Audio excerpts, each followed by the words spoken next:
The Steve Austin Show is brought to you free today by our friends at BetOnline. Get in the mix at betonline.ag and use the promo code PodcastOne for your 50% welcome bonus. BetOnline, your online sportsbook experts and exclusive partner of PodcastOne Sportsnet. The following program is a PodcastOne.com production. From Hollywood, California, by way of the Broken Skull Ranch, this is the Steve Austin Show. Give me a hell yeah. Hell yeah. Now, here's Steve Austin.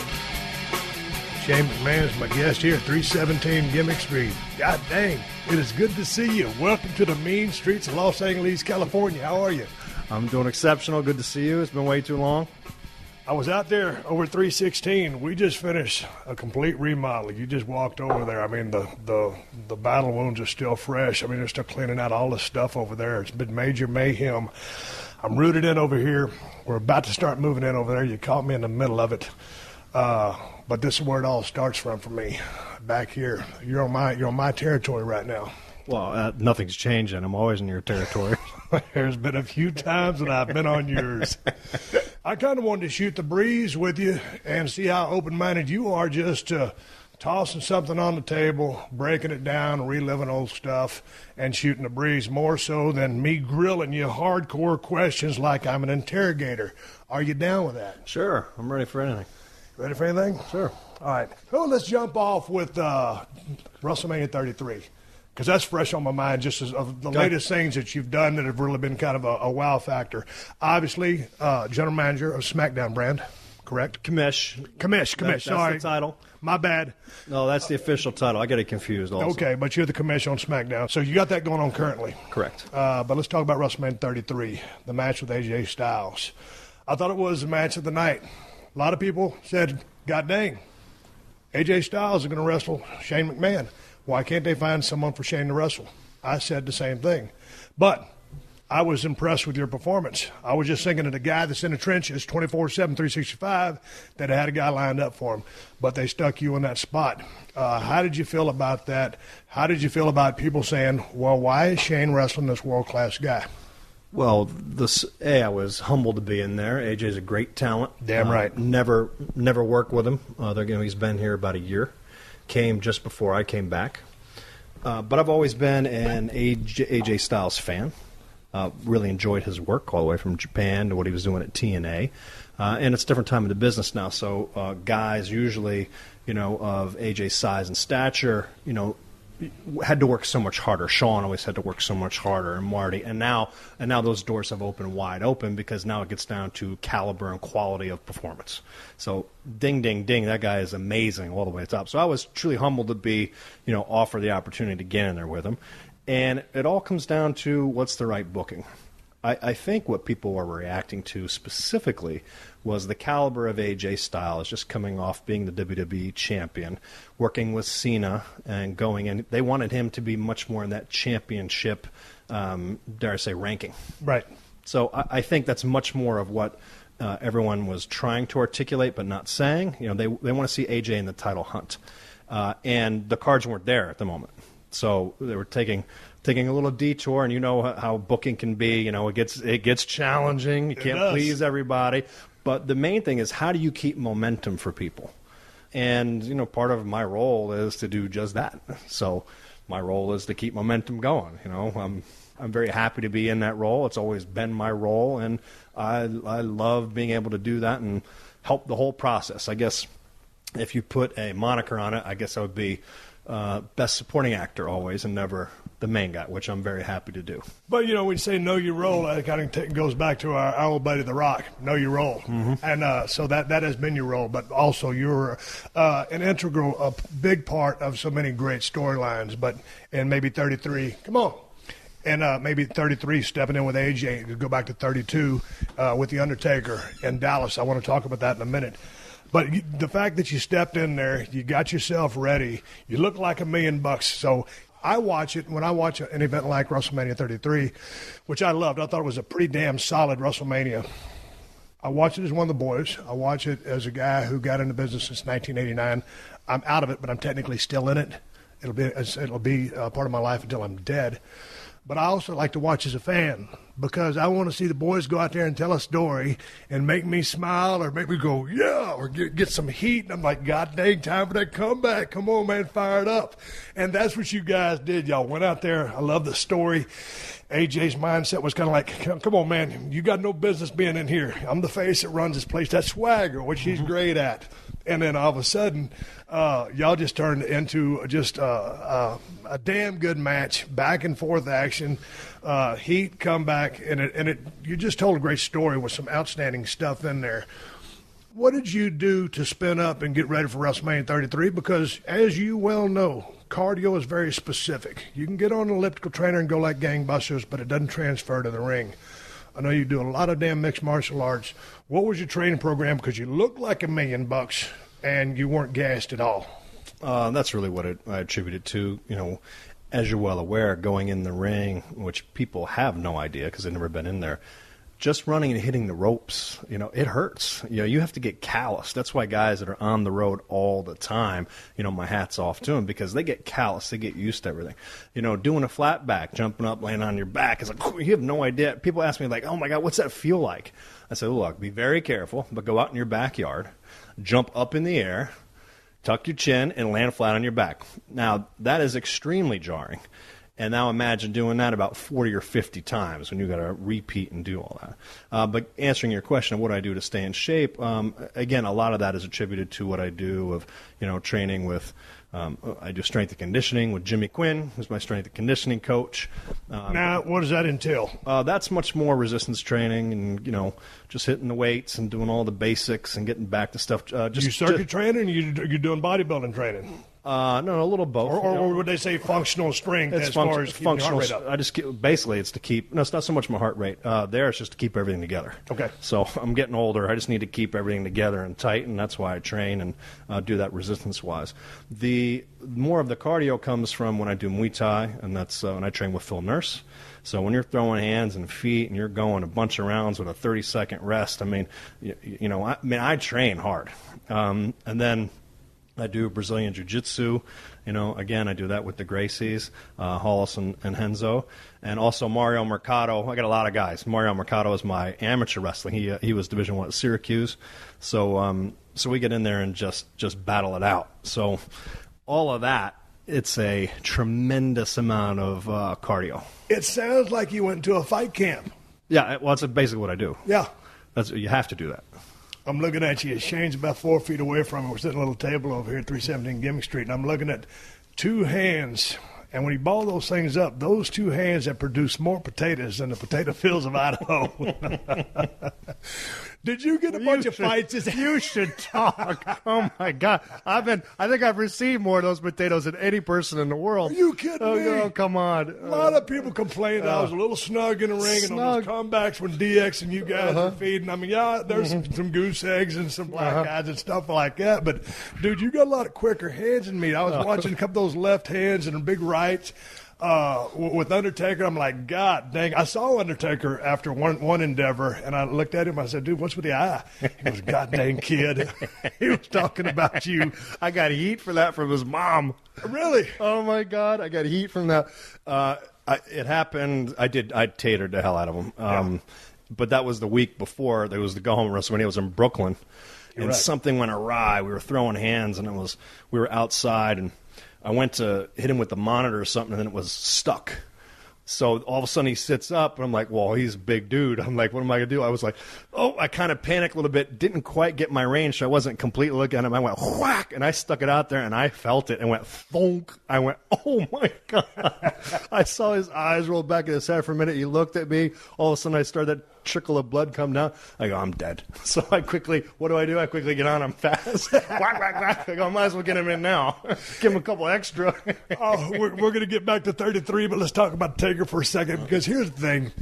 You know, in the business, I mean, you're going to throw a couple of those thuds, and we both have, and we laugh about it because it's funny. And he's my friend. So but like you said, like you're talking on the Mick Foley podcast, as tight as you guys are, as long as you've known each other, the immense respect that you have for all of the guys in the business, because you never want to hurt anybody. Right. But when you stiff a guy like the Undertaker, who's like at the top of the respect totem pole, with one of the greatest careers in the history of the business, and you just thump him, it's like, God dang it, I feel bad. I felt like terrible. I came back through the grill position with my head sunk low, and I just walked up, and then here he comes back through, and when he's a little PO'd, he's larger than life. He comes in, I'm just like, so I just quickly look up, said, I'm sorry, gave him a hug, and then I close my eyes, I stick my chin out like this.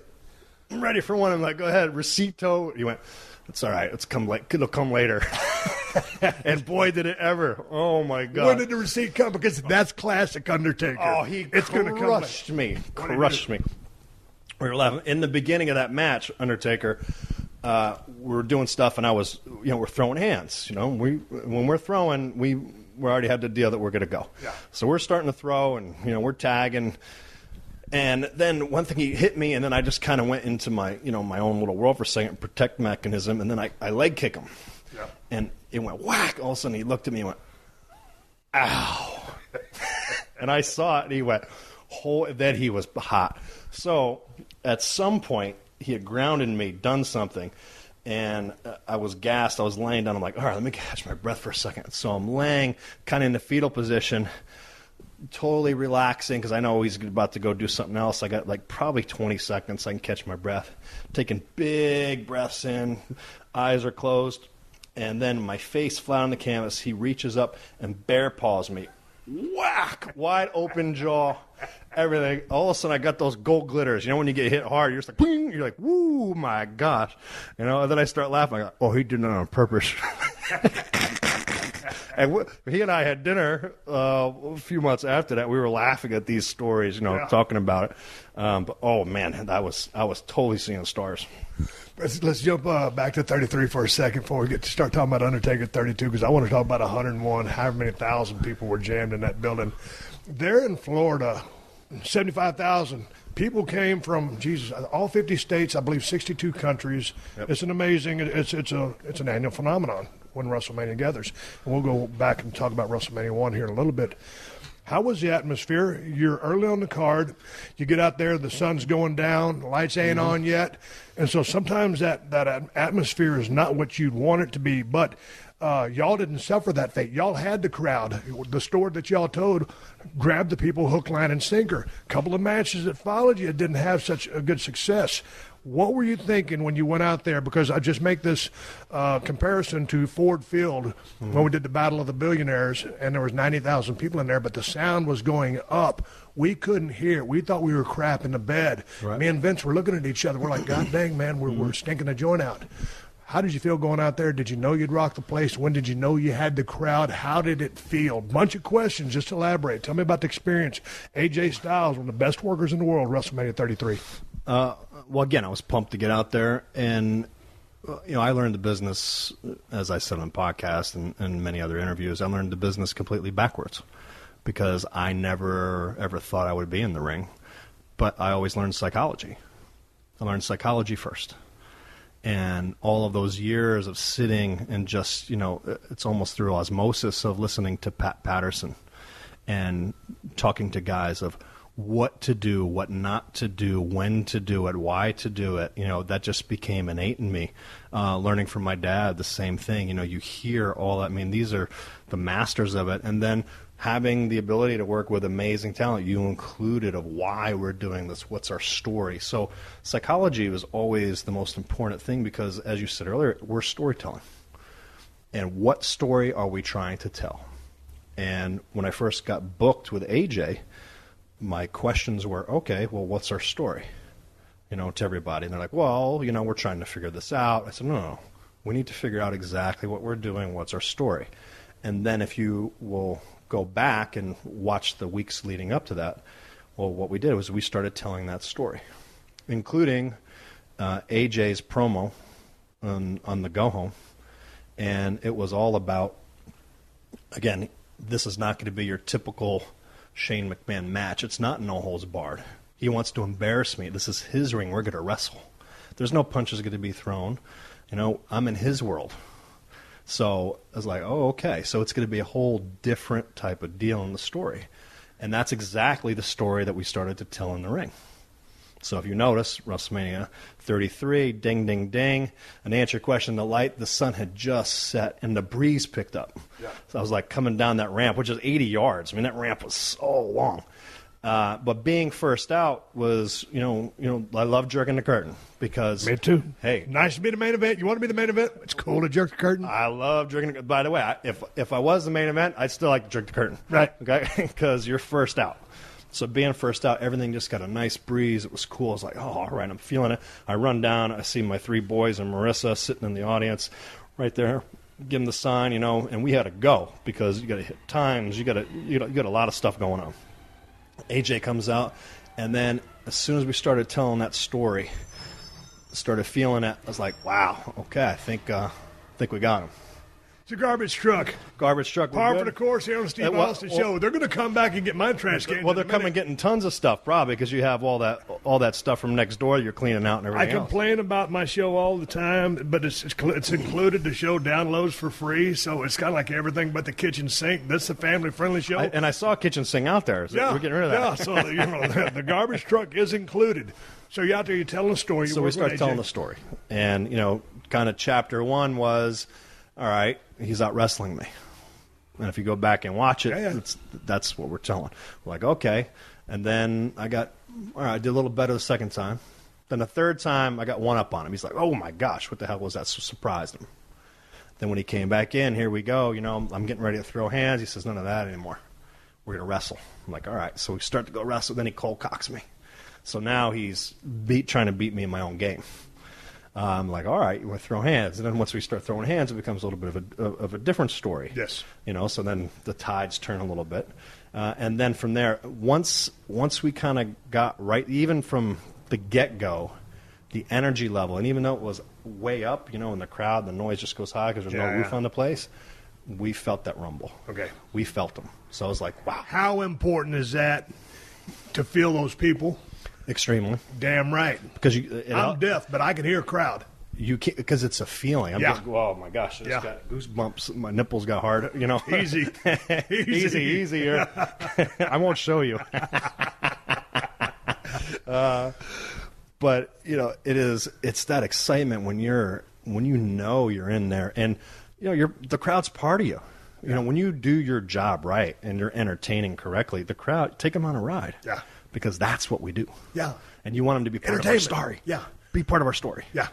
And participate. That's what it was. Oh, it's the greatest. Worst thing in the world is crickets. Oh, crickets. Ooh, my God. They could be booing profusely. Great. That's the reaction we want. But crickets, brutal. Get the shotgun. And crickets happens every now and then. You could be sometimes, even at my hottest, you could have a town that would be kind of crickets. It wouldn't be all crickets, but you're like, God dang, we've been rocking the house for like 6 days straight. And all of a sudden, these people are sitting on their hands and nobody's really invested. I'm like, God, this is horrible. Anyway, with the match. You're rocking the place, you're feeling it, and you listen to the crowd, and you're having your match, and you turn on the lights out and match. And so, thank you. So that was the goal. I thought it was a great match. So the important part of it, though, is getting the people to be a part of the match. You felt like you had them. Y'all did have them. You took them on a ride. You did to go home and you go to the back. You just said you learned the business backwards. You learned psychology first. So in reading about you, you were a referee for a brief time, way back in, 89, 90? Oh, gosh, I've been a referee ever since. Before then? 80, sure. Well, tell me about getting into business, because I don't know that you talked about this with McFoley, because your grandfather never wanted Vince in the business, your father. Right. So, and he started promoting Bangor, Maine, or whatever the territory was. He had a hard time getting that show going. He promoted it. It was a success. Your grandfather led him into business. Mm-hmm. So what was your father's stance on you getting in the business? Well, he knew that's exactly what I wanted to do. The requirements were I had to graduate college. Where'd you go to school at? Boston University. Right. Graduated from there. What kind of degree? I got a BS, Mass Communications, Public Relations. Bachelor's of Science. In what? Mass Communications, Public Relations. What do you do with what? Mass Communications. Mass Communications? Well, tell stories in a ring? Exactly. What were you going to do if you had not gotten a business to apply that degree? Well, it's everything from sportscasting to, getting into business level administration. It was more of a general education all the way around, but leading more into the communications field, which is more media and all the stuff that I kind of grew up with anyway. So I was just like, okay, let me kind of feel this, knowing full well I wanted to get completely into the business. Okay, mass communications. But you knew you wanted to get into business. Yes, I did. Vince's dad didn't want him in the business, so what was y'all's agreement? Well, I was, again, just had to graduate college was one of them, and then I worked. I worked in the business ever since I could. Ever since I went to my first wrestling match when I was 2 years old. It was the Worcester Auditorium, and I remember. And then since then, in all the territories, my dad would take me. You remember going to the matches in Worcester at 2 years of age? 2, 3, because it continued. But I remember. I remember yesterday. No, certain things stick in your mind. You're talking 45 years ago. Yeah.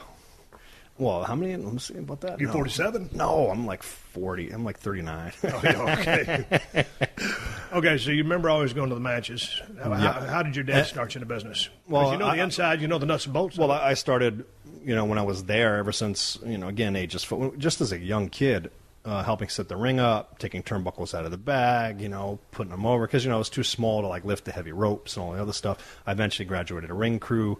I was the kid in the summer and on weekends, and I used to go hang up old school, the poster in the front of, the grocery store or the barber shop, right. In the cart. And we bring in, excuse me, sir, you mind if we put this in your front window? Old school grassroots promotion, which people have no idea what that's all about anymore. So that's how I really started. I started doing everything. Okay, but after college? Well, then I graduated ring crew, all the other stuff. That's when I started refereeing. Well, let me ask you about the ring crew. Yeah. Because a lot of good stories happen on the ring crew. Oh, my gosh. Were you traveling with the guys? Because I know, when your dad was promoting and making a lot of the towns, you didn't see a lot of him. Correct. I didn't see a lot of my girls when I was on the road hardcore. That's just the way the life in the business was. So who were you hanging with on the ring crew? Well, the original ring crew was Joey Morello, okay, Mike Chioda, and Tony Chimmel. Those were the three. Yeah. Okay. And sadly, Joey Morello is no longer with us. Yes. Okay. So I was the kid, so Joey and I, because his dad was Gorilla Monsoon, and my dad. So what we do, and he was probably 6 or 7 years older than me. So we were drinking beers under the stands, we're just complaining about our dads. Mostly he was. What are you, 10 or 13? Or what? Yeah, I'm about. Yeah, I'm younger. I'm not of drinking age. Yes. Okay, different time back then. Everything else, So we're drinking beers under the stage, and that eventually, then Joey became full-time referee, and then that left an opening on the ring crew for summers and holiday vacations and all that stuff where I just worked and I plugged in there. So it was Chimmel and Chioda, and then I was the third. So I would travel around with those guys and a few others, but that was the main crew. And oh my gosh, did we have fun. Were you playing cards and dominoes with those guys way back in the day? Because that's how they pass a lot of time. When they get the ring set up, they got to kill time, so that's a lot of what goes on. They did. I didn't play much of the domino. I would go run or do something else or get ready and, make sure everything's all set. But I didn't do so much. But what we used to do is, we had to drive everywhere. So we would tear down the ring. And then Chimmel, not so much, but Chioda and I always wanted to go out. So being on the road, you've hit your favorite place to eat, and then everyone would ascend on a bar. Yeah. There was a certain joint that everybody went to. It was a staple, no matter what town you went to. So we were always like, hurry up, let's get it done. Tear the ring down as fast as we can, get in the shower, get to the next town so we can go. And then we meet up with, the boys. And then there'd all be all types of competitions. So I'll be out with the Nasty Boys and Marty and Sean, and it was me and Chioda, and we were having, teams and, team competition, who drinks more and all. I mean, it was so much fun. So what would your dad tell you when he found out the shenanigans with the ring crew and all the boys? He was pretty cool because he knew I was cutting my teeth and, got to earn a rite of passage and you got to pay your dues.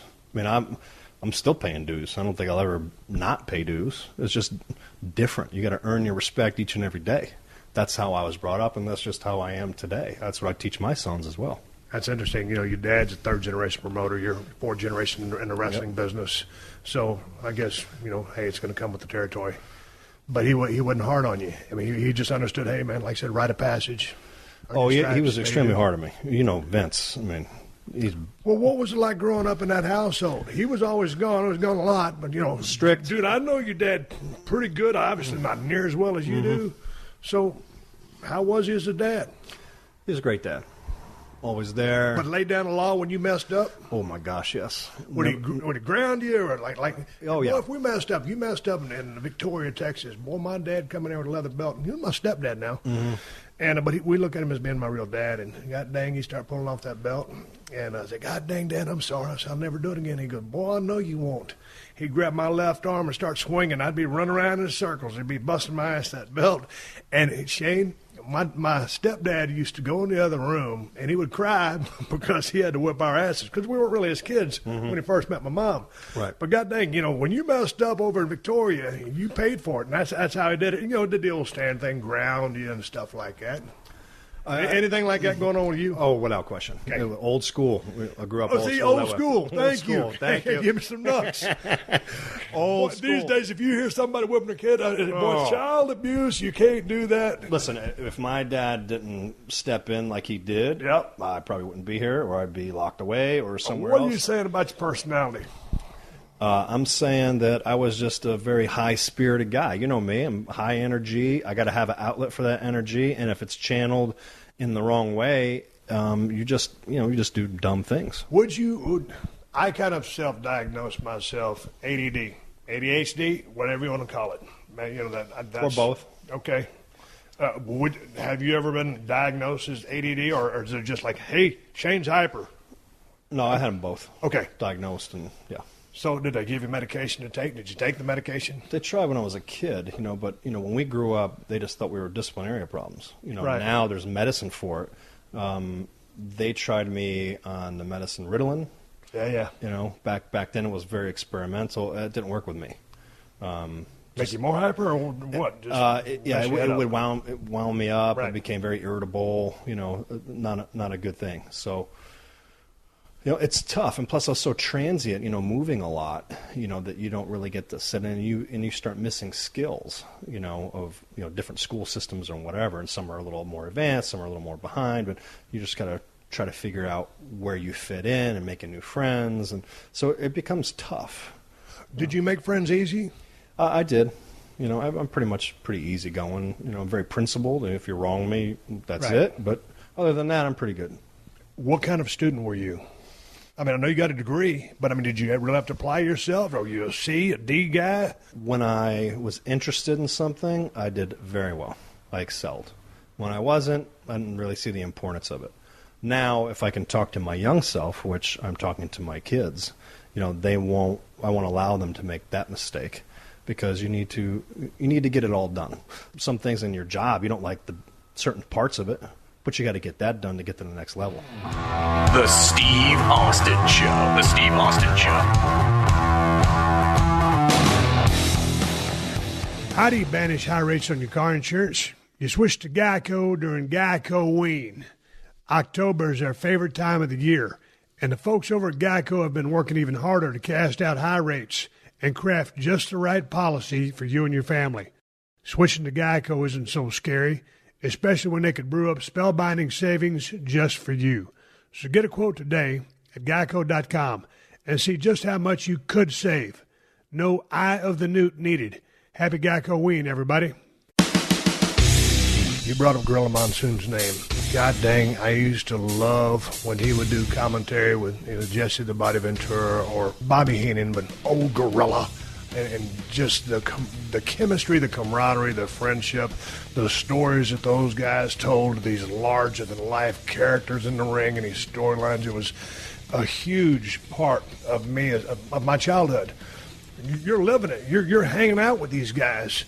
At some point, when you're hanging around the ring crew or drinking a couple of beers with the guys on the DL, are you thinking, this ain't normal, or that's your normal? You came up in it, but now looking back, what do you think about the cast of characters you came up with? You got to hang out with some of my biggest heroes that I've ever seen in my life. It was You're amazing. hanging with them on a daily basis.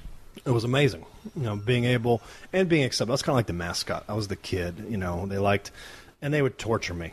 Oh my God, How ribs, so? The ribs, they would play on me. What kind of ribs? All right, You got to drop a couple of rib stories. All right, well, Muraco was notorious, because he was old school, belly laughing.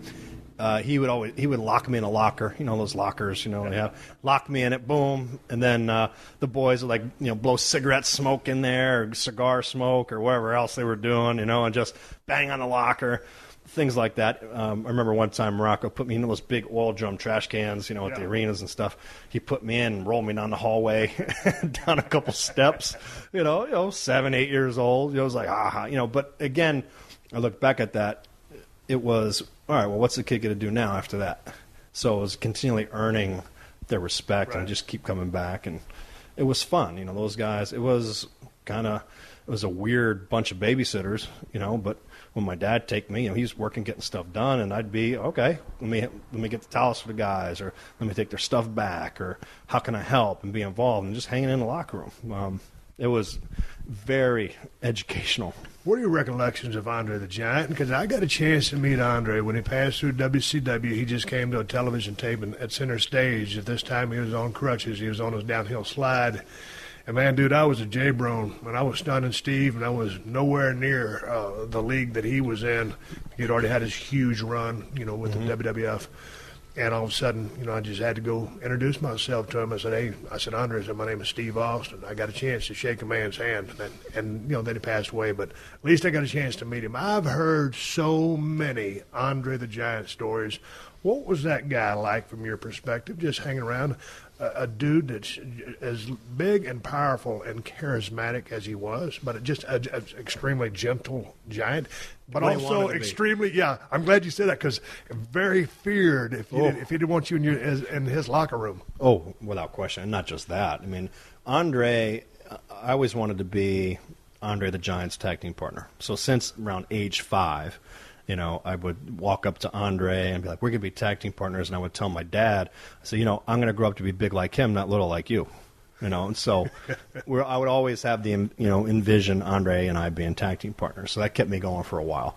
Then I started learning that he was a giant. This is not the norm. I'm not really going to grow that big and all the other stuff. But Andre was always super kind. I think he wanted to belong. And he was very guarded of who he let in. But when you were in, it was like a little family. And it was a special time. Andre had great respect for my grandfather, and that carried on through my dad, down to me, my sister, my mother. So it was like, Andre's coming over. I was like, okay. So every few months he'd pop in through town and he'd come over for dinner or whatever. So it was, when Andre comes over for dinner, your dad's one of the smartest guys I know. Did you go buy a truckload of beer and wine to get ready for Andre? Or would he chill over at the McMahon residence? Or he was known as one of probably the greatest drinker in the history of the business. Oh, forget it. Andre would usually BYO. He usually come with his own stuff just in case you didn't have what he was drinking. Andre got on this kick, and I used to be scared of these things. There were Mexican whiskey bottles. Instead of a worm in them, there was a snake. They would put a whole snake in there. I would look at it. It's like something, in science class, and you're growing up in formaldehyde, and you're looking at it, I'm like, oh, my God, that's so weird. And then Andre would pop the top, and, his hand's so big, a whole big bottle of that stuff. It looked tiny, like you take a little nip almost. And so he starts drinking that. I'm like, oh, my God. And then sometimes he's like, never eat the snake. I'm like, no problem. I'm not doing it. But he was a gentle giant. But in Andre's story, imagine when he flew, back in the day, first class, seats were even smaller. They're more narrow, so very difficult time traveling. But he would always travel with this big Halliburton. So it was a briefcase, for those who don't know. It's basically a steel briefcase, very durable, and that's what he traveled with. For his, carry-on or whatever. And Andre would walk up, and if there was anything above his seat, in the overhead compartment, Andre would look, and if someone had placed their bag or something like that, he would take it, throw it on the floor, put his little tiny briefcase up in there, and close the cabinet, because as far as Andre was concerned, that space was reserved for his seat, and no one else's stuff should be up there.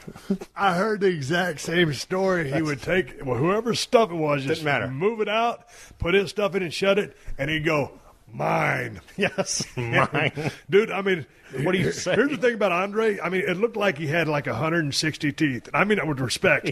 But I mean, it looked like he had 160 teeth. And he was bigger than anything you'd ever seen in in the world. So if he says mine, yeah, just leave my stuff on the floor. I'm good with it. And he was because his legs weren't very long.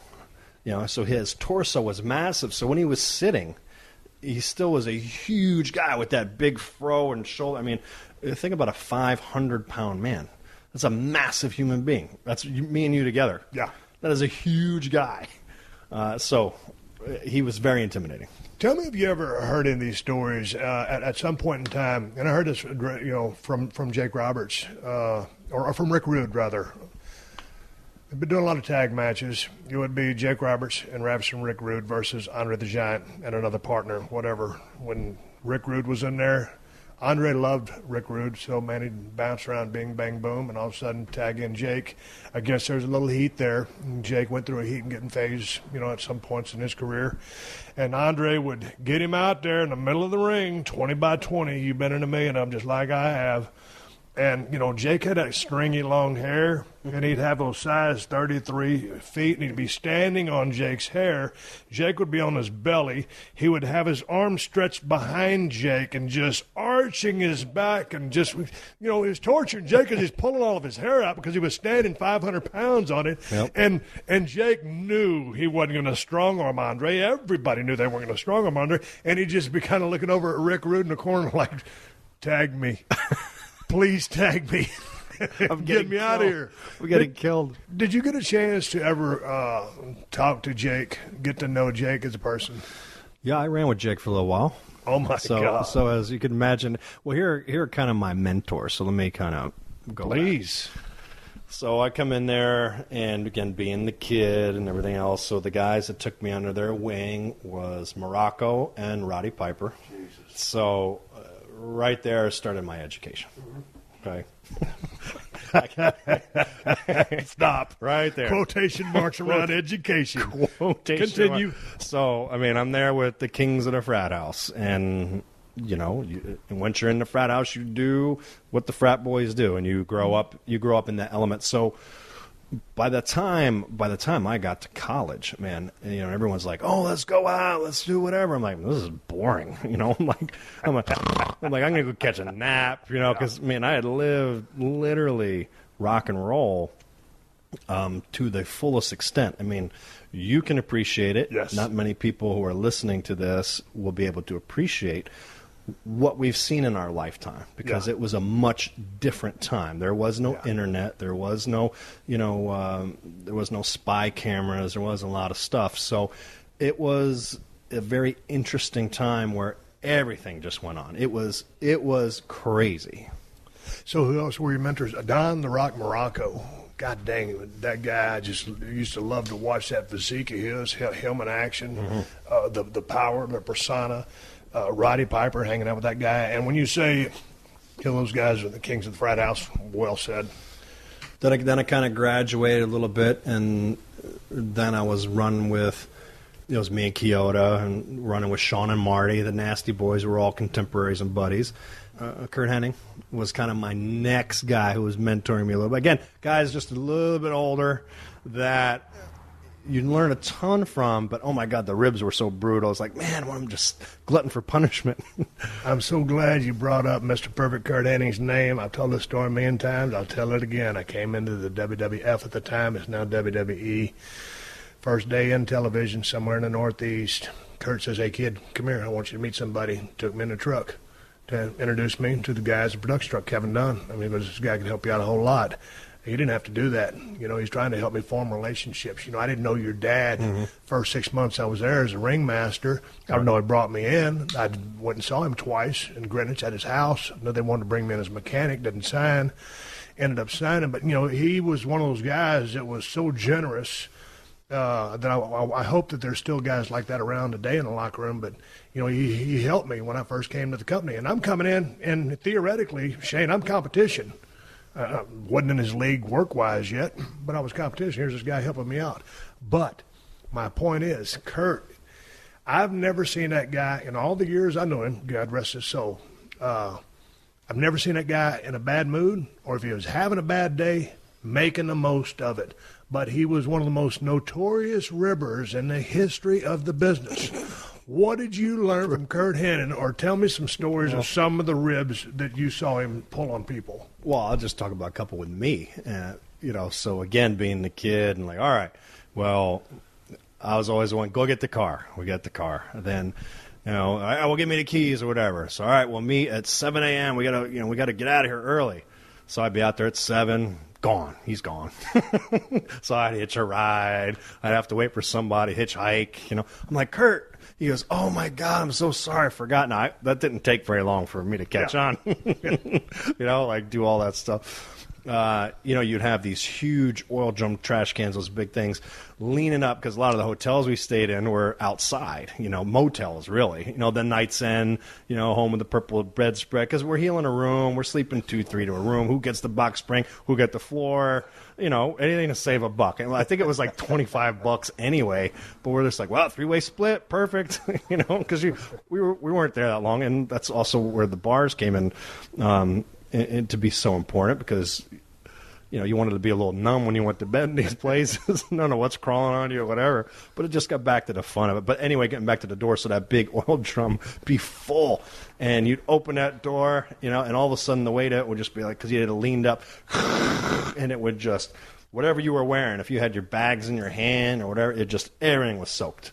It's like the whole carpet got soaked. So and it's the door opens inward. He's leaning the trash can full of water, trash, and everything else up against the door. So when he knocks on the door, you just open it. Or you just open it in the morning. You're like, oh, you're coming out. And you're like, son of a bitch. Really? You're like, seriously? Soaked. Soaked. Were you ever there when a lot of the guys, this wasn't real going on too much when I came in, but, you wrestle in a lot of high school gyms, college gyms, stuff like even some of the small shows, Shane, anywhere with some lockers. And there's always inevitably a combination lock that's not locked up. Right. Of course, it's a spin-around lock. There's no way, unless you're a master locksmith, you're going to find out the combo. So they'd loop that thing through a couple of your belt loops. Yep. Through your pair of jeans. There's been guys, you might have 3, 4, 5 locks, and you're either going to cut your belt loops or you're going to the next town with a bunch of locks on your pants. Exactly. Or they would do the old classic, if you've got just a pair of denim jeans like you got on right now, just tying just one knot in that leg and just pulling that thing, 2 guys pull on each end, just one knot, just one spin through there, and you pull that thing tight. You talk about a pain in the ass to try to get that knot out. That's the kind of stuff that went on in those kind of things. Oh. Yeah, wet. And then they lock your bag, and then if you get smart and you lock your own bag, well, then your bag be in the shower where everything is just soaked. They just throw the whole thing in there. There's other additives that they used to throw in bags. Depends if a guy deserved it or not. And that goes back to the locker room being different. The locker room, once again, about earning your stripes. You had to earn your stripes. And, back in the day, and there was a hierarchy. And if you messed up, well, then wrestling court, Taker being the judge, and rightfully so. But even prior to that, it was you had to have the proper respect and show the proper respect to the guys who were there before you and teaching you to be like, okay, kid, let's see what you got. You've been through it. Different territories, different time. There's always a head of the locker room, and you had to go through that. And that learning is so crucial and so important, which doesn't exist today. Let me rephrase. It's just so much different today. In your estimation, why is it different today? Well, the territory system primarily dried up. So I like the way you said that. So I got to call you on that. It dried up. So therefore, it used to be by the time you got to New York, you were polished. You were ready to go. Right.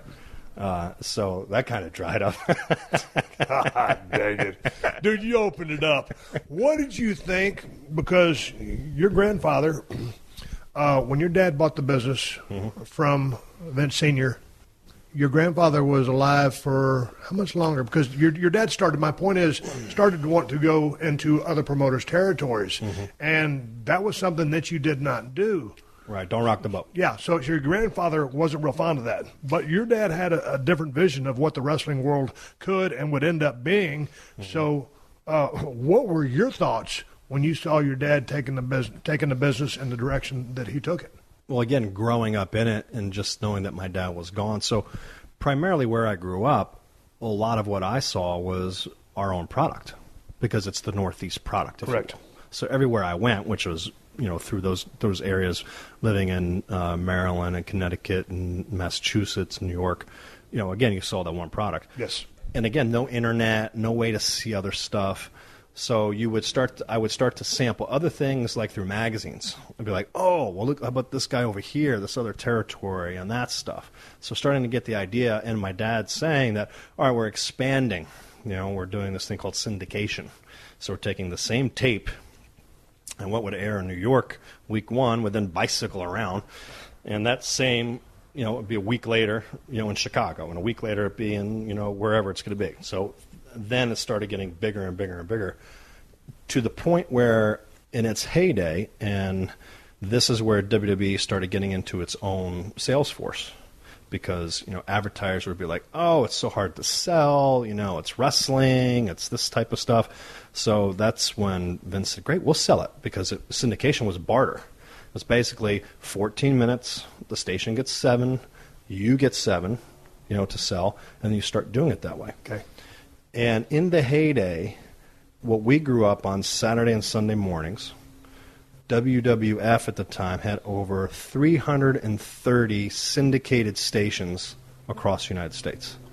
That is a massive network. That's your own network. Yes. Saturday and Sunday morning. And it was consistent time slot, pretty much either between 10 and 12 in the morning, every Saturday and Sunday morning. They owned that for a long time.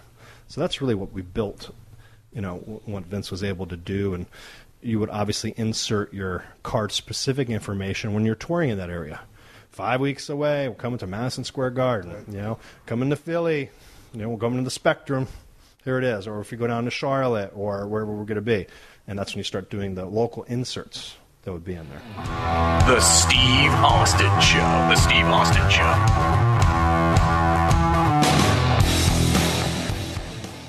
The wait is finally over. Football is in full swing, and MLB Championship Series are finally here. You might not be at a game this year, but you can still be in on the action at BetOnline. BetOnline is going the extra mile to make sure you can get in on everything imaginable this season, from game spreads and totals to team player and coaching props. BetOnline gives you more options to wager than any place online. You can get in on their season opening bonuses today and start off wagering on win, division, and championship futures today. Head to BetOnline online today and take advantage of all the great sign-up bonuses. BetOnline, your online sportsbook experts. So your dad's growing a business. He's the other territories are drying up. Your dad has told me that back in the day, and I don't know what age you would have been at when some of these things happened, or you would recollect them, that he'd gotten death threats from some of the other owners of the territories. They thought he was just crazy as a outhouse rat and this is never going to fly, and he pissed a lot of people off. Mm-hmm. Any recollections of those kind of things going on? Yeah, I remember walking in a conversation I wasn't supposed to hear between my parents, and my dad was talking about one of those things. My mom obviously being very concerned. And just hearing my dad's philosophy of, I believe in this product. I believe in what we're doing, and that's it. That's the vision. That's what we're going forward with. And then you obviously hear, I won't get into too much private talk, but my mom was opposed. She said, well, is it worth anything? Is it worth losing your life? That type of thing. And my dad said, he's bluffing. So I remember hearing that one conversation, and I'm paraphrasing, but that's the gist. I get you. That's the gist. So scary time, when you're young and you're hearing things like that. When you look at I want to talk about you, but when you look back, I got one story for you. Oh, go. Can I go back? Yeah.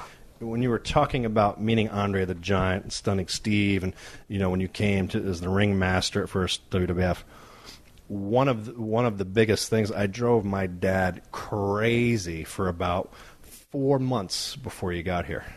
And everywhere around the house, I would just walk around and be like, "Hey, Dad," and I'd be doing the Hollywood Blonde with the movie camera. Yeah. You guys are doing. Hey! And he finally got so annoyed with me. He goes, "Would you stop with this stuff?" Yeah. So I was a big fan of you guys, you and Brian, and all that back then. So I was I just wanted to throw that in there. What do you think about the competition? I mean, you could probably had an eye for talent or whatever. I'm not asking you about myself and Brian as a Hollywood Blondes, but when you saw NWA or WCW stuff like AWA, because Jesus, that's where Vince would become some of his major, biggest stars from. What do you think about the other products? Because to me, looking at what your dad was thinking, is like, these guys are outdated, or they're not seeing the big picture here like your dad saw. Hey, I'm going to expand.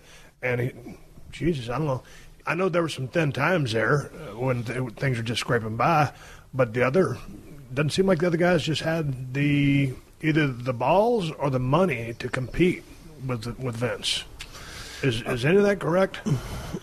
I don't think.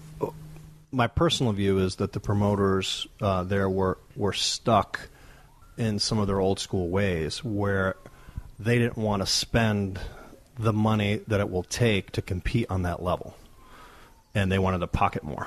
Where Vince was all about invest. Make a dollar, put it back in the business. And that gigantic syndication thing. That was at that point, right. The territories were very, very small. And there was primarily WWE, because then we were doing 3 shows a night, pretty much, and TV was done differently. It was recorded, 3 to 4 weeks in advance. So the guys just be on tour, 10, 15, 20-day runs. So they covered a lot of different markets that way. Going back to the way the locker rooms changed, with there being really nowhere else to go, you have your other promotions that are still around, Ring of Honor, TNA, or whoever's running. I knew when I was in WCW that WWE at the time was the big leagues. I knew that ultimately that's where you want to go. Mm-hmm. So all the other territories are gone now. Because there really is nowhere else to go, are the guys in the locker room not as free to explore? Almost like Christopher Walken with the cowbell. More cowbell, explore the space with that cowbell, that famous Saturday Night Live skit. You feel like guys are walking on eggshells these days because there is nowhere to go, and for fear of, hey, man, if I get fired here, I can't go nowhere else? I'm sure there's some of that. The freedom to kind of try things out is limited a whole lot more. I mean, you can do a whole lot more of that on house shows. And that's, as you're well aware, when you're trying certain things, did this work, did it not work? When it comes to TV, it is so finite of the amount of time you have. Going back to what we originally started talking about of telling a story, it's hard to tell a good story in 4 minutes if you have 4 minutes of action. Correct. So you either gotta cut elements out and you got to go right to the heat, or whatever story you're trying to get across. How's that pushing your story forward to the next week, or eventually building until you have the time to tell it in pay-per-view. So. That's a big distinction. I think a lot of the guys also, again, with the territory system drying up, they've never had the ability to really go try it somewhere else. So they don't know. It's like any experience. If you went out to play football and you're playing, sandlot football, and you're like, oh, this is pretty good. Then you play some organized football in high school, and all of a sudden you get not clean. You're like, wow, this is a lot harder. You get to the college level, you're like, woo, this is a whole lot more difficult. So there's not that maturation process, that it used to be. So we've had to recreate it, and that's really what NXT is now there to be. Even before and Paul Triple H has done a phenomenal job, with a whole cast of guys of really building that territory. Dusty, prior to him, and Paul's taken it, to a whole nother level. Prior to that, that's originally what we wanted ECW to be when we first purchased it. I wrote the business plan for ECW just to be that AAA system. Because we needed guys, whether you're coming up or coming down, you have certain guys that are going to peak. You can't stay at the peak forever. So as they come down, we'll start taking some of that knowledge and take a kid, and say, all right, here is in the ring. You can educate them of why you're doing this, or feel the crowd. Let me teach you how to do this. All right, come at me, let's start. You got them. Give me a little bit more heat, or shut them down. So it's... No, I was just wondering what went wrong with ECW, other than the fact that people thought it meant just when under the big banner of WWE it had to be 2PC. When ECW was louder, bigger, badder, bloodier, more violent than anything else. Do you think ECW didn't make it just because they had to tone it down too much? No, I don't think so. I mean, that was how they distinguished themselves, with some of those crazy things. But people remember some of the crazy stuff, but there was a lot of great matches that didn't have the crazy stuff in there in ECW. So we had to tone it down. But, the whole Attitude Era, as we went through, we weren't PG. We were PG-13, if not a little higher than that. So we were having a blast. So I don't think ECW suffered that. Everything's kind of toned down now because of acceptance and sponsorships and advertisers and just kind of where, America, the American value system sits at the moment. So from an advertising standpoint of where people are putting their money. Right. Go ahead. Oh, I was just, you said the Attitude Era. I've heard some people that were having runs back in the day, they look back at the Attitude Era and think, that wasn't really that great of a time. I thought a lot of the stuff was too risque. Didn't think a lot of the matches were that good, and just were kind of didn't really think much of the Attitude Era. And I'm thinking to myself, man, I was right there smack dab in the middle of all of it. I was having a blast. We were sold out every single night wherever we went. There were some of the greatest hands in the business in our locker room. Literally, the whole locker room should be in the Hall of Fame, or will be by the time it's all said and done. I thought it was. Well, from a money-generating standpoint, it was the most productive period in the history of pro wrestling. When you think about the Attitude Era versus right now, what's this, the PG system or the reality era, whatever, I don't mean to label and call it something that it's not, but I don't think you need to go back to the Attitude Era with some of the over-the-top stuff we did. Some of the Val Venus shower stuff. There's a lot of over-top stuff. Too far. Yeah. So, maybe a little bit too far. But always push in the creative envelope. Mm-hmm. I think the biggest thing for me is spontaneity. When I'm watching the show, I'd like to see things be a little more spontaneous now. What do you think about that?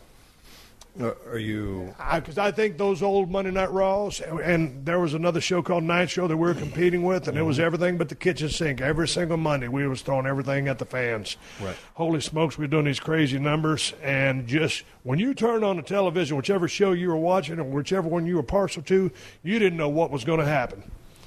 And I think there was that era about it, which I think was really special. And I think, dude, I watched the pay-per-view last night. I really enjoyed that show. That was a damn good pay-per-view. And did you see it? Yes. I thought Roman Reigns and Braun Strowman crushed it at the end. Roman's really coming around with the performance in that match. Braun Strowman's got superstar written all over him. It was a really good event.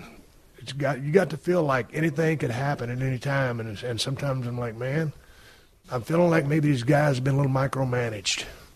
I could see that point of view. We're trying to... Let's separate the two shows for a second, Raw and SmackDown. Okay.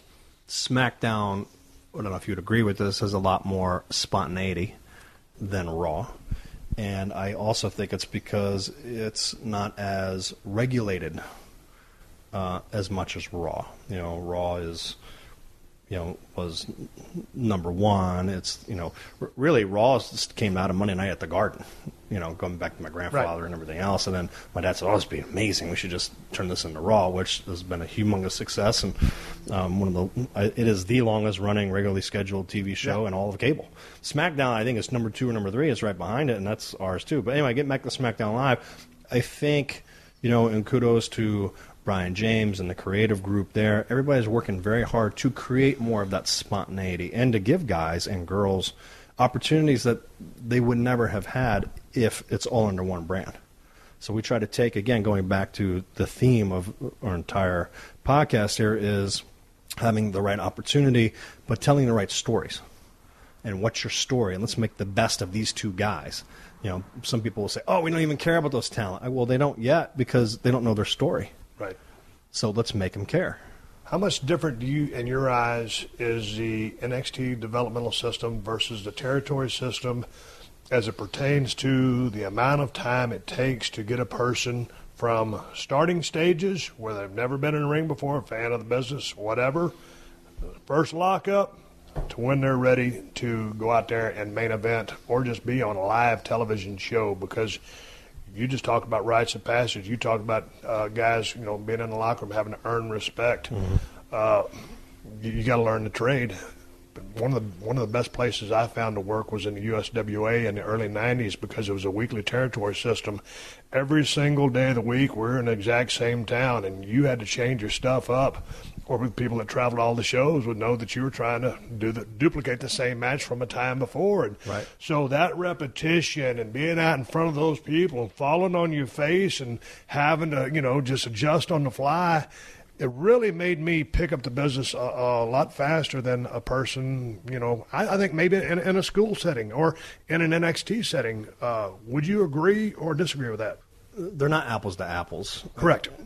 Again, if you're thrown into a system where you have to do that, then you either do it or you're crushed. To your point, you'd be booed out of the building. Now you don't draw, and the promoter says bye-bye. With NXT, it's different because we are creating the talent literally. And there's an immense amount of athletic talent coming in. You're like, okay, from all walks of life, whether it's a guy, a construction worker that was amazing talent, or a former NFL player, or just an amazing athlete. They're coming in, men and women, and getting like, okay, well, do you have the aptitude? The thing with NXT now is we're doing so much on-the-job training.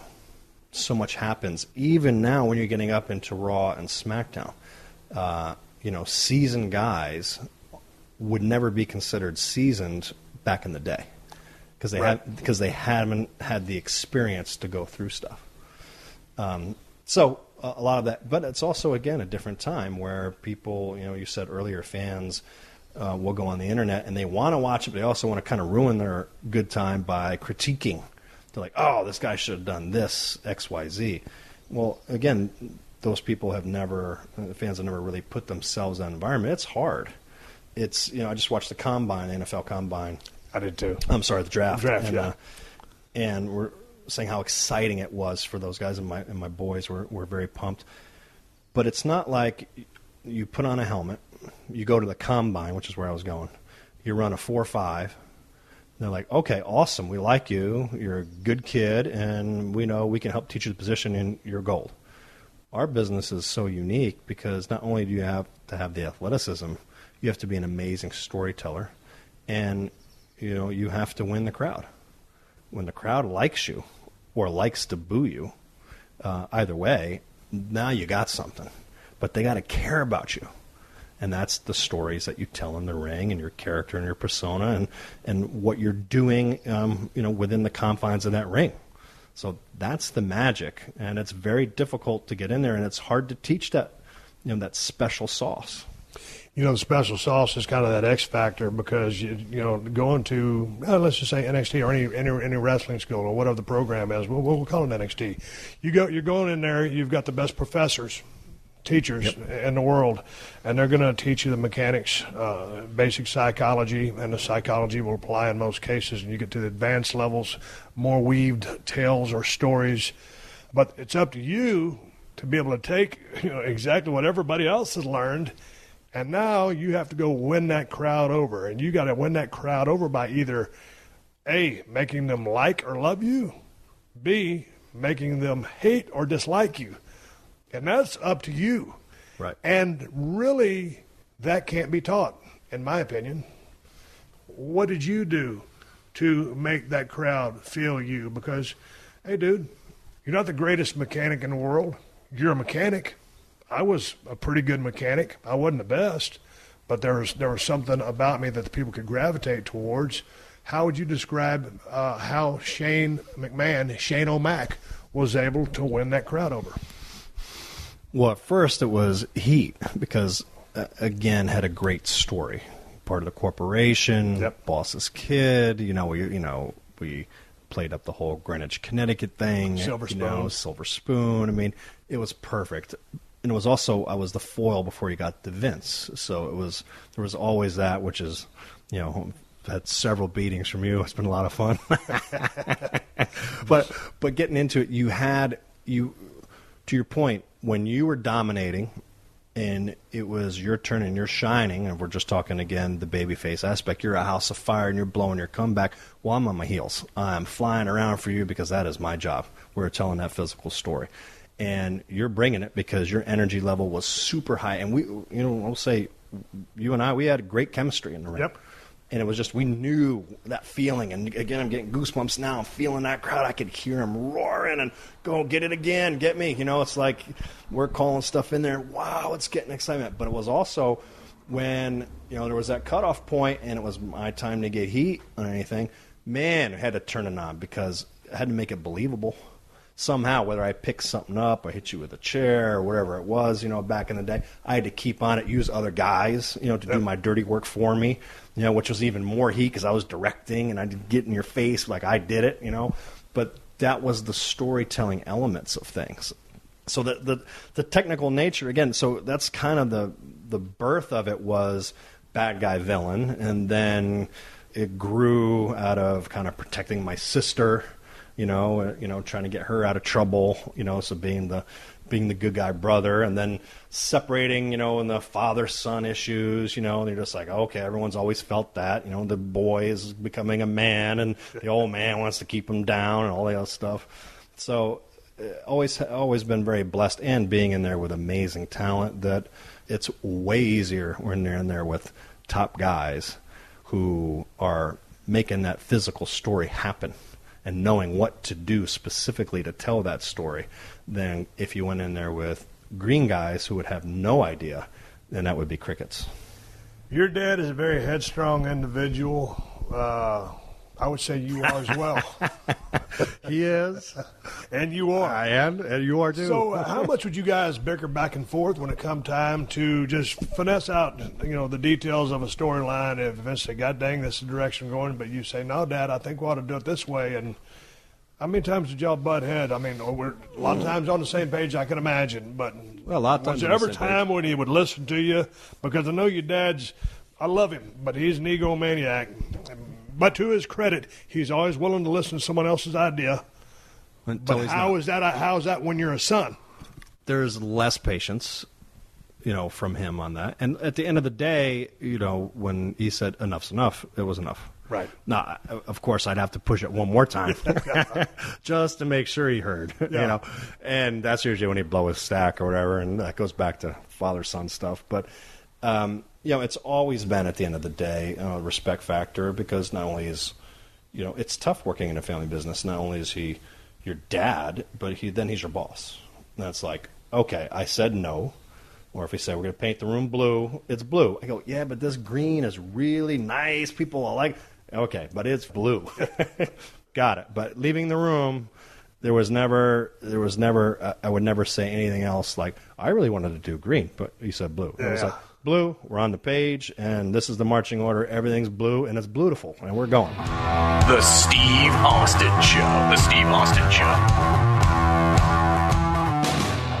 You know what's really scary?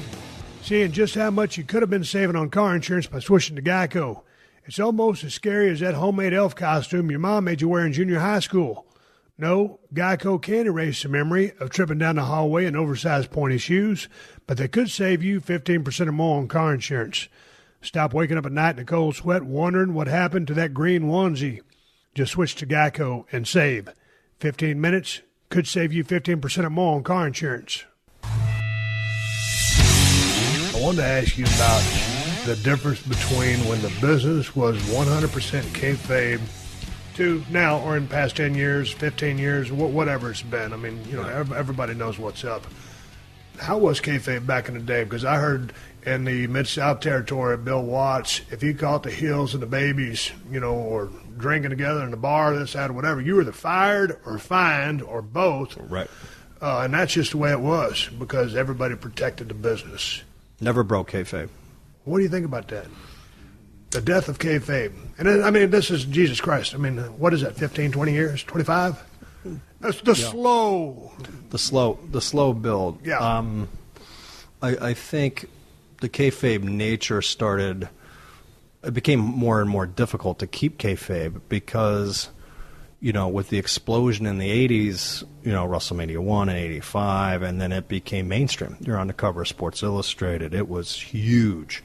And then as we continually generated up, and again, the late 90s and the 2000s, again, more into the Attitude Era, the notoriety and the popularity of WWE or F at the time was water cooler talk. It was everywhere. So when that happens and you have interest, people want to know more about each character.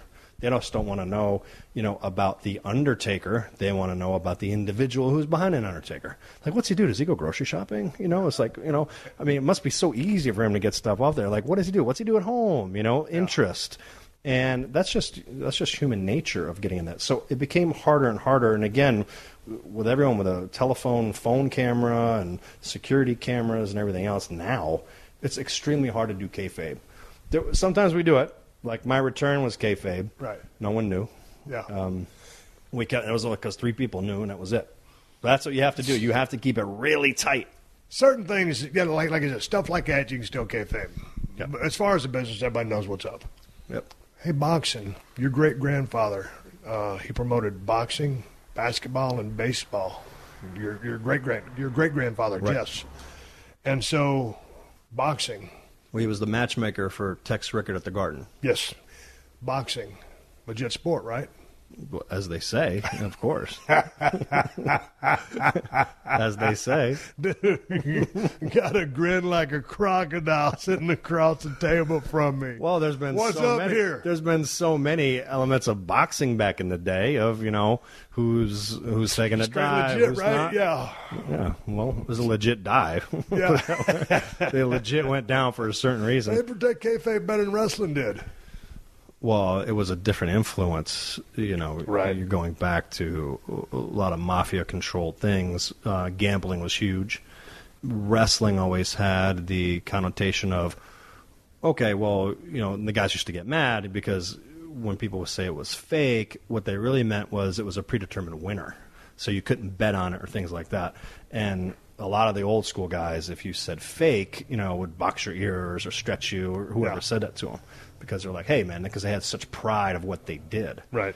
Boxing had a whole different element to it because it was, a sport, but it was, again, influenced with some people who wanted to make a bigger profit off certain things. Let's jump out of that. I want to jump into something right here. You said if you said wrestling was fake, some guy might stretch you, box you, do this, that, or whatever. So that brings me to tough guys.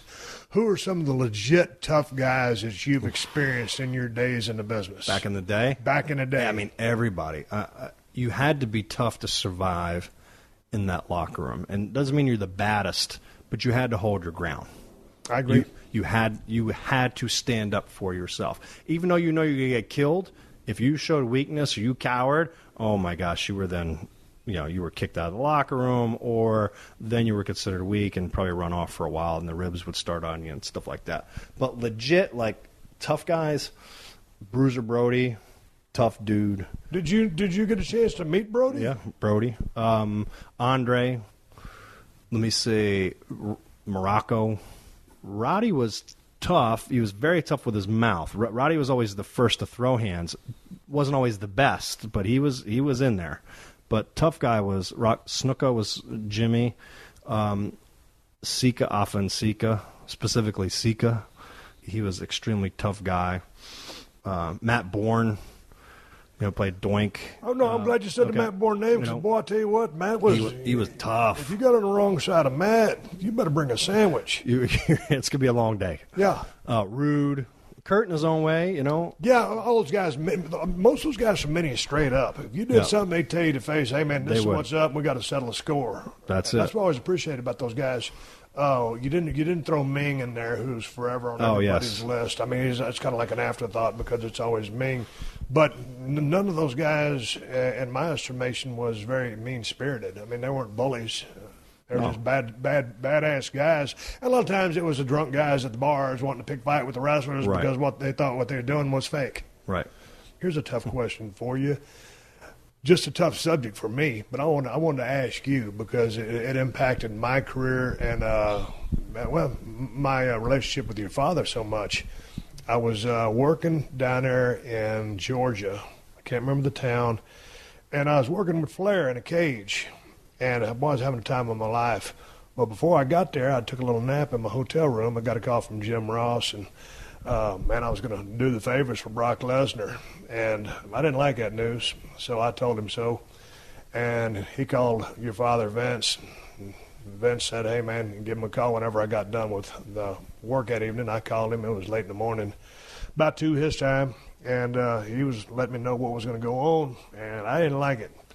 So I decided, I was thinking to myself, I always like talking to your dad, man-to-man, face-to-face, because just like we're talking, like if you're telling me, hey, man, this is what you want to do, he goes, yes, that's what we're doing. And I'm thinking to myself, well, you can probably look at my eyes and see, I'm not really digging what you're saying, but obviously didn't know that I was going to no-show, and I no-showed.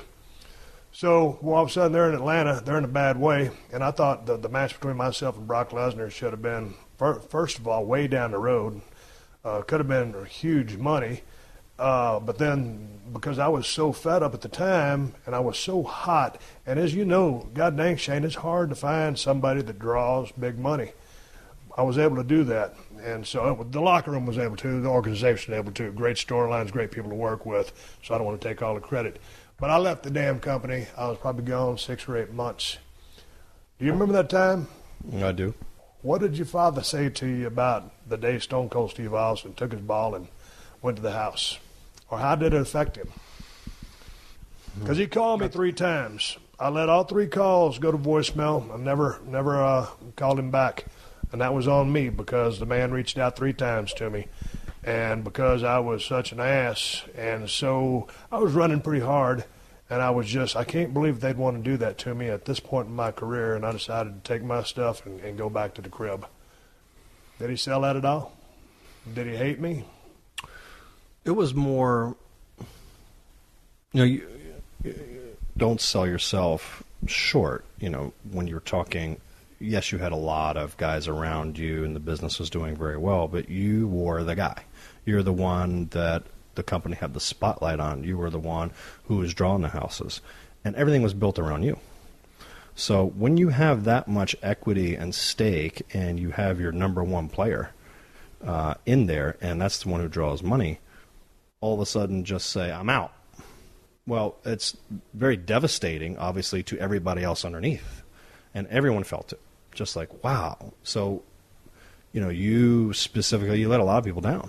Oh, absolutely. I mean, the whole locker room. To the guy setting the ring up, because everyone gets paid off the house, as you're well aware. Everyone eats off the same plate, and when the business is pumping, we all eat a little bit more. And when it's not, well, unfortunately, we have crumbs to split up.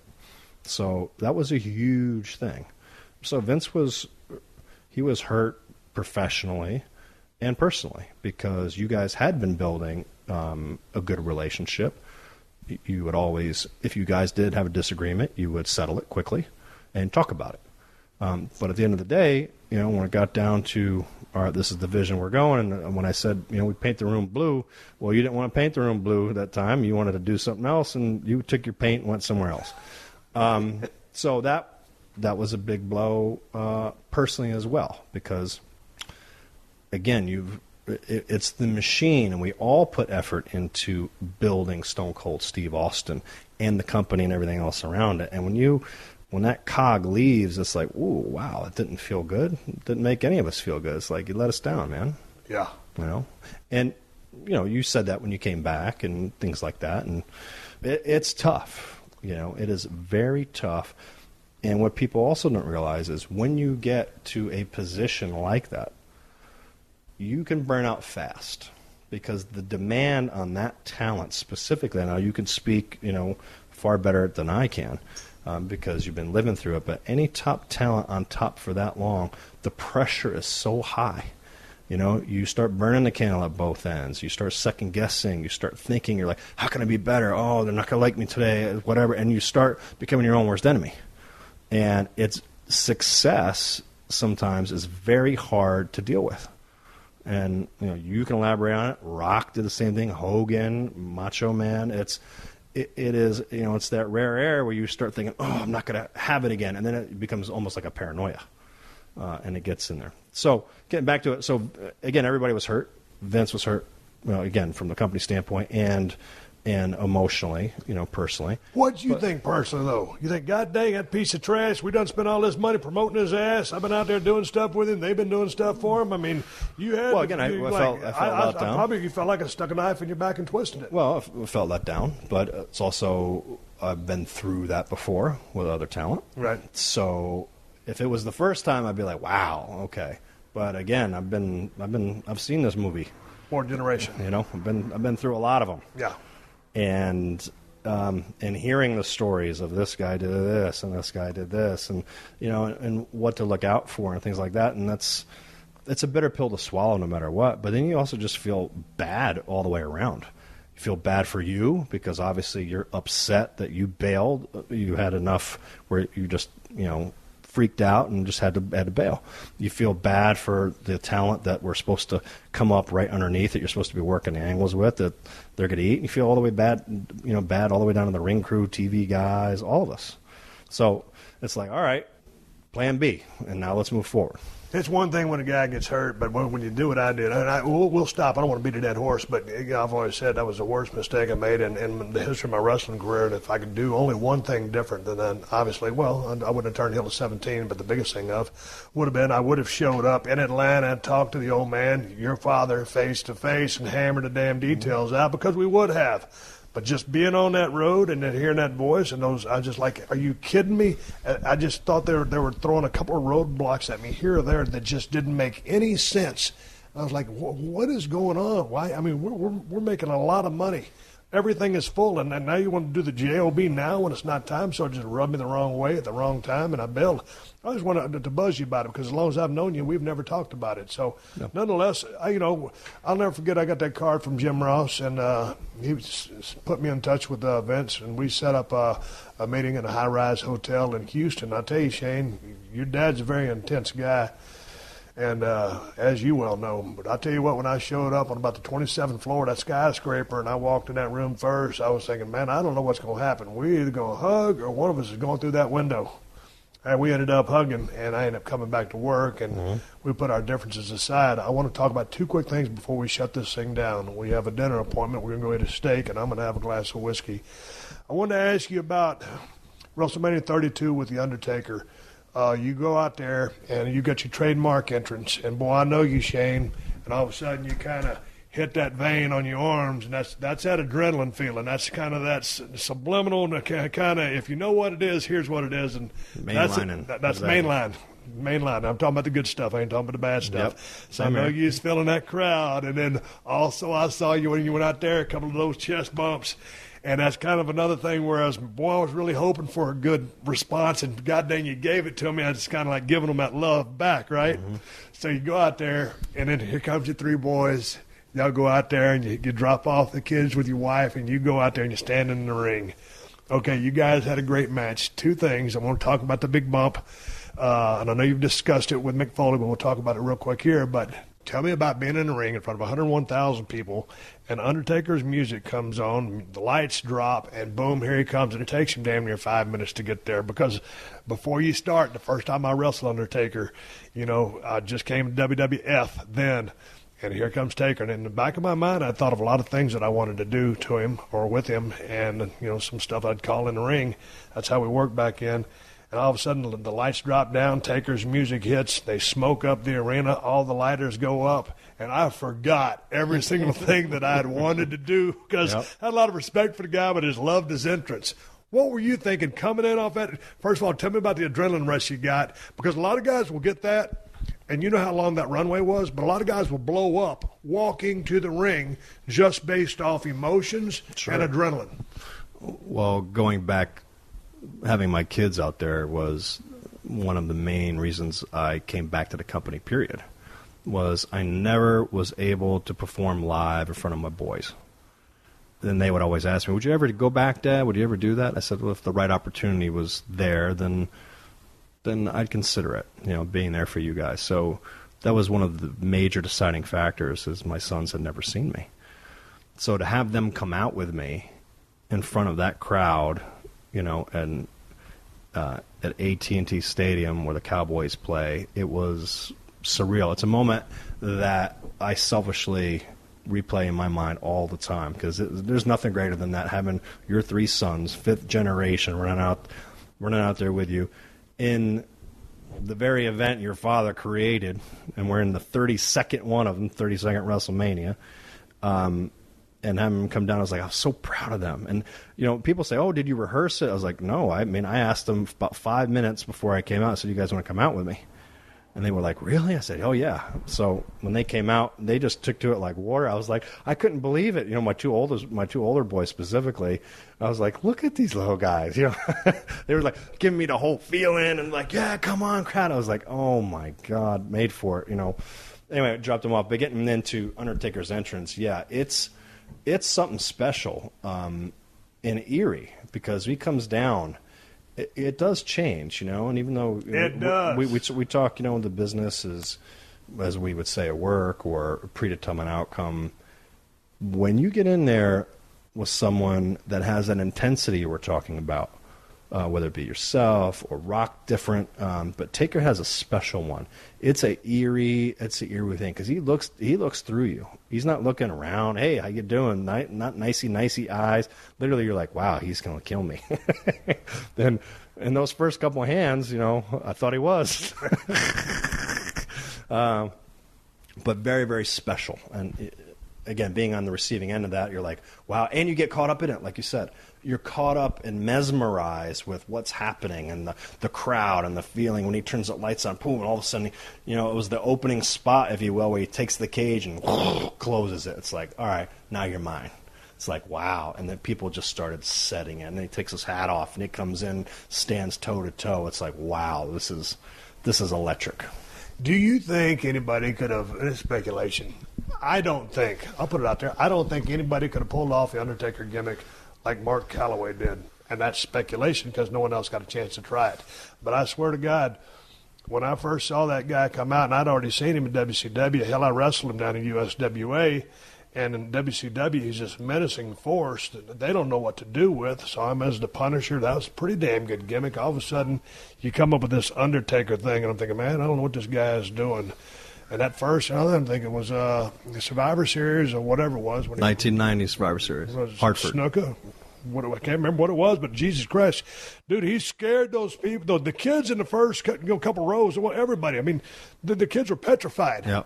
And I was like, man, these guys are scared to death of this guy. And I was thinking, man, I know this guy, not real good, but I didn't know he was capable of doing this, because that full-blown, you call it character, persona that he came across with was so authentic, so real, so over the top. It was unbelievable.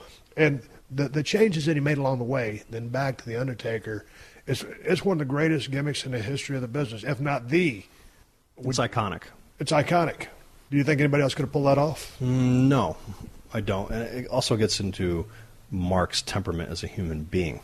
That's who he is. He is Cool Hand Luke. He is the king of the locker room. He is that everything is measured, reserved. That's how he works. His punches are thrown for a reason, not just to throw punches and bunches. They're thrown for specific reasons and things like that. Moves are not wasted. So that is who he is as an individual. And you see him in the locker room and walking around. He's very measured, very to himself. And then it's enhanced through his persona, which is the iconic Undertaker. Did you know of that idea before they dropped it on him? Was that floating around the office on a piece of paper like the Ringmaster was? It actually came through interviewing Percy, because, Vince and Pat and specifically we're talking, all right, well, give me some, all right, we're thinking about different characters, and it's almost like an interview. Like, give me some things. Like, what have you done in the past? And Percy said he's did a couple of the things and this. He said, I was a mortician. And all of a sudden, my dad just locked in on that. He said, you were a mortician? I said, that's it. He's the Undertaker, Paul Bearer. And it was born. Come on. That was it. That's how it was made? Yep. That's unbelievable. Okay. All because, again, reality-based, yeah. And that's when people can usually feel the characters most, is when it's an extension of them. Right. It's an enhancement. Right. you're the same. When you felt Stone Cold, it was a jacked up, enhanced version of who you are. Right. And the same thing for Ultimate Warrior, because a lot of people, man, that guy was the greatest technician in the world. That guy drew money, and that was an extension of his personality. I just thought the guy was lights out as far as working the crowd. Going to the top of that cage, jumping off, and God dang it, if the Undertaker didn't see you and he moved, so you missed him and landed flat dab right on the middle of a table. About a picture-perfect landing as you can make. I know you're a grown man, but I know you had to talk that over with your lovely wife, Marissa, before you made that leap. Did you, or would you not smarten her up? Well, I made the mistake once of doing something and not smartening her up, and I was in the doghouse forever. So I smartened her up on the potential of things like that happening. So... And did you tell her you was going to do it? Because, I mean, you hug her, you give her a kiss right before the match, and then you're in. She knew. Okay. So because she's happy. I mean, she's like, good luck. Yeah, she's like, please just be careful. Yeah. And, she's very concerned because obviously so many things can happen up there. Your shoelace gets caught or something, or you. Dude, it's a crazy things like that. You slip, something, dust blows in your eye, you just don't know. But for me, going back to being ADD and hyperactive and everything, one of the abilities of why we can become very good at specific things athletically is all those distractions in our normal life also make us do hyper-focus. So I get like whisper quiet, like in a movie, where everything is just clear. You can hear little snaps. I can hear every single thing, people breathing. Like that's how quiet I get. Because you have to stay focused because it's extremely high risk. It's almost like saying a football player sees things in slow motion with clarity. That's the way you dial it in? Exactly. I see a lot of those things, especially when I do very high-risk moves. Okay, so you're up there. What are you thinking? I know you tune everything out, but what are you thinking? I'm thinking, well, we're going to... Straight up, dude. Straight up. Shoot. Yeah, straight up. I'm thinking I'm going to nail this thing. That's it. So I get up there. Here we go. Jump off and... it's not so much, it's not the flight, it's a sudden stop that gets you. That's when you're going, laying there like a guppy, go, try to get a breath. You're like, oh my God, counting ribs. How was it? Stiff. Oh my God, stiff.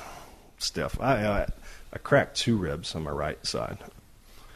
Yeah, at least 2, because it was sore for about, ribs suck to heal. Yeah, that. They're like 8-9 weeks. Yeah. Every time I'd stretch, I'd do, grab me, and like bend you over. So, yeah, it was tight. What did you think laying there? After? Yeah, I mean, it's a little hand squeeze. Did you, like, are you... Well, I did a systems check. Well, first my body was numb. The impact was highly intense. So... you're like, okay, I'm trying to get my air a little bit, and then, you're going through your brain art systems check. All right, wiggling my toes. I can feel them. My fingers. I'm like, okay. I'm hearing things. I'm like, all right, things are checking out a little bit, And I'm like, all right, moving over. I look over, and then Taker's looking at me like, you crazy son of a bitch, and I'm going to come beat you. I'm like, we're good. Here we go. They picked me up. That's when I felt my ribs, is when he picked me up. I was like, oh, I didn't count. Wasn't the system check did not diagnose that one. I felt that. And then, we were home at that point. Did all the rest of the work. What did your kids tell you, and what did your wife tell you? Because when you watched it back, or they'd seen you do it. Yeah. What was their thoughts, their impressions? They were, my little guy was crying. My youngest was 6 at the time, so of course he was crying. My middle son Kenyon, he was upset that I didn't win more than anything. Okay, he was very crushed that I didn't win. Yeah. Not so much that I did, of the leap, but they were all very concerned afterwards, and they came to the back and they wanted to check on me, which as they did, I was carted off. So that wasn't a very pleasant visual for them to see me go out on a stretcher into the trainer's room and all that other stuff. But I said, look, guys, I'm okay. So we're going to be all right, and it was okay. Did Marissa say, hey, man, no more of those? until the next one comes up. She's not thrilled, when I get in there. Got to take you one more thing before we end on a high note. I'll go back to, God dang, was it I'm missing out on the date, October 24th, 2001. I know it's 2001. You worked with Kurt Angle in a street fight match. King of the Ring? King of the Ring. King of the Ring street fight, 2001. Jesus Christ. You kicked his ass for 15 solid minutes, and then he commenced to kicking yours. And in that 15 minutes of kicking him, dude, you was throwing him potatoes too. It was you. Did you take boxing when you was a kid? Because you got a quick punch. You got quick hands. Yeah, I've always boxed and kickboxed and all that. But yeah, I boxed when I was and you zing those things in. I was watching you tee off on Kurt. I said, man, better you than me. It was great, though. It was great. And so you're kicking his ass. I mean, it looks like a shoot. And all of a sudden, y'all work back. That's how good I am, dude. He sends you through that first thing, and he tries to send you through that first thing of it's supposed to be sugar glass. But I called Kurt today before you came over, and I said, what was up with that? Because I watched that match in its entirety just yesterday.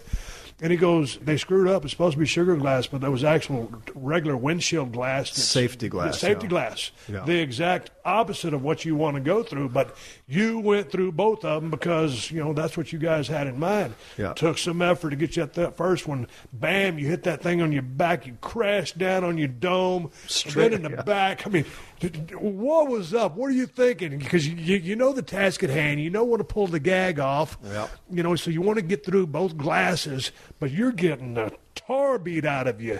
You're bloody as hell once you land through that backside on that second one. He's already gashed on the first one.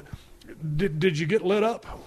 Were you all there? Yeah, I wasn't concussed or anything. Okay, so you were straight up. So I was straight up. I mean, I was hurting. But you did a great job of selling it. Well, wow, hey, yeah, the adrenaline. I mean, it hurts. Newsflash, it hurts. Yeah. Laying on your head, it hurts on the concrete. Just prior to that, if you watch that match, Kurt called a suplex, and I called it off in the middle aisle. It's just cement. He says, no, suplex. I said, no, Kurt. He goes, oh, God damn it. And he did something to me, and I didn't have much of a choice. I'm like, all right, suplex. So as we did it, he hit, and he went, oh, my God, and cracked his tailbone.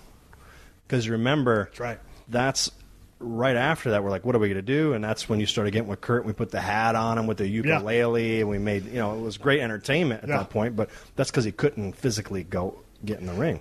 That was a big reason why on that belly to belly getting me through. I should have went through because he still sailed me. But by the third time, I said, you Olympic wuss, something along those lines. I can't believe you came and threw me through it. He went, hurrah! Finally, we went through. Then I said it on the way back, because he did it twice on the way back. Finally, he says, that's it. He just picked me up and just threw me through instead of suplexing me through. You end up hitting that thing with your dome, cut your face, every morning I got big lines way up here, reminders of Kurt. I forgot that he had told me that that's when he injured his tailbone, and I was watching another match when we were at Meadowlands Arena, and that was when Booker T had made his debut. I'm in a match, or I'm interfering in a match, and he dumps me on the announce table. He dumps me perfectly, but I'm so sweaty I hit the top of that thing and skid off, and that's when I broke the 3 transverse processes when I hit the chair on the floor behind the table. So that was on me, but I had 3 broke bones in my back, and that's why we were able to do all those comedic things, because he had an injured tailbone, and I finally was able to put the 2 and 2 together of why and how we actually started doing that, because I wasn't getting any heat. People didn't want me to be a heel. I couldn't do anything, so I wanted to be entertaining if I couldn't get any heat to do any physicality. Right. So I'd get shot up with 60 milligrams of Toradol every time we go somewhere just to try to do some ha-ha. But that's how that all happened. So what did your dad say when y'all come back, a bloody heap of a mess, pull off a gangbuster of a match, and then you end up in the back? What did the old man tell you? Well, I didn't know that Vince almost came out about 3 times during that match. He was going to call it off. Really? Had no idea. Kyoto was a ref. Kyoto's usually always my ref because we go back in the days, like I said. Yeah, I love Kyoto. And it takes 3. Yeah. Not just 2. It takes 3. So, in the IFB, I guess Vince is saying something. Kyoto's talking to me, but I think he's just kind of calling, just saying gibberish, because, again, I got whacked in the head a couple times. And he's like, oh, I was saying something. Anyway, so Vince thinks that I'm shooing him off, that I'm disobeying an order, that I'm getting through Kyoto. But I never really got the order because I'm never disobey him. So Gorilla was absolutely quiet. Vince was going ballistic. I mean, throwing stuff. Poor Jerry Briscoe was the one doing the times at that point. I mean, it came back. It was in shambles. So Kurt and I come back through. We just finished. And it was one of the first ever standing ovations because that wasn't given back in the day, you know. And I'm not saying that to brag. I was just how appreciative I was and how appreciative the fans were that we put ourselves through that for them. And it was like, oh, my God, it was awesome. Get through Gorilla. It's like a morgue. I was like, oh, I don't know what's going on here. So Kurt and I keep going. You know, I mean, literally it was silent. My dad was nowhere to be seen. He was so fuming. As we walk in the back, there's a whole line of guys. All the boys were applauding. And as you know, when you pop the monitor like that and all the boys are giving you a standing O in the back, that is the ultimate. That's the ultimate high you can ever get. Followed by quickly the ultimate low as I turn around the corner on my way to the trainer's room before we go to the hospital. And then here comes Marissa, just eyes bawling. You know, she has no idea because I didn't tell her anything. That's when this is when I got a huge heat for. So I said, look, it's going to be rough. And she had no idea it was going to be like that. So she had no idea if I was okay. She had no insight to the business. She had no communication. So she went back and just saw me gushing and everything. And I'm laughing. Kurt and I are high-fiving each other. No, you crushed it. And she's like, what? I was like, oh, my God, I'm so sorry, you know.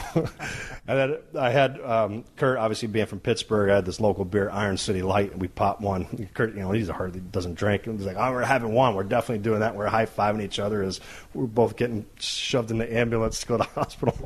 What did Vince tell you? He was so mad because, again, he thought I disobeyed an order.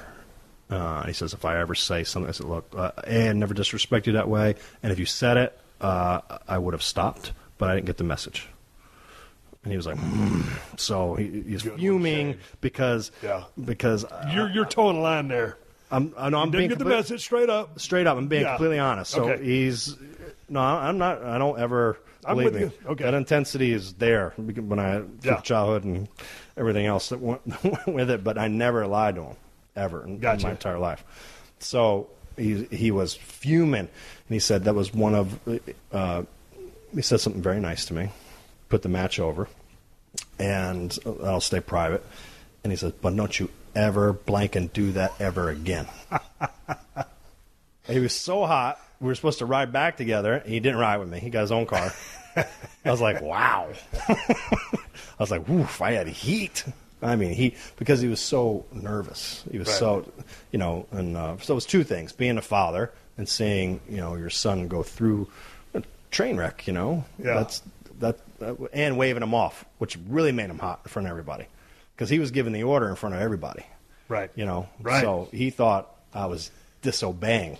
On top of all that. Right, So and everybody that was... And everyone around knows that I'm disobeying now. Yeah. So it was like, woof, that's why Gorilla was... He's not going to lose the team.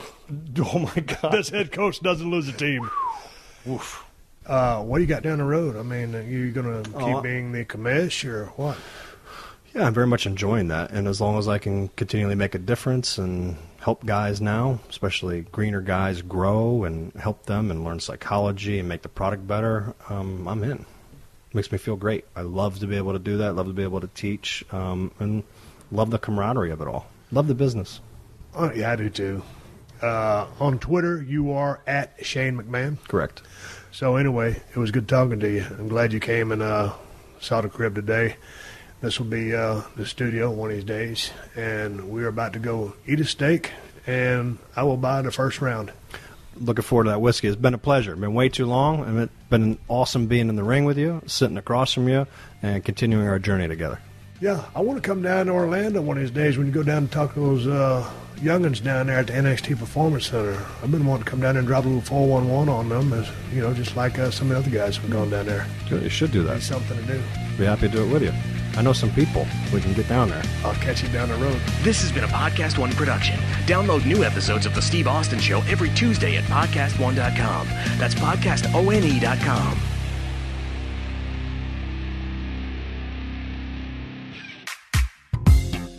Welcome to the MIP. Yeah! The this was coming. Guess who? Let me start this thing off. Join me every week for the Michael Irvin Podcast. We'll give you the full MIP experience. I'm talking everything from football to fashion. I will be chopping it up with playmakers, headline makers, and I am throwing haymakers. I'm the MVP of the MIP. Don't miss it. Download new episodes of the MIP, the Michael Irvin Podcast, every Thursday on Apple Podcasts, PodcastOne, and Spotify.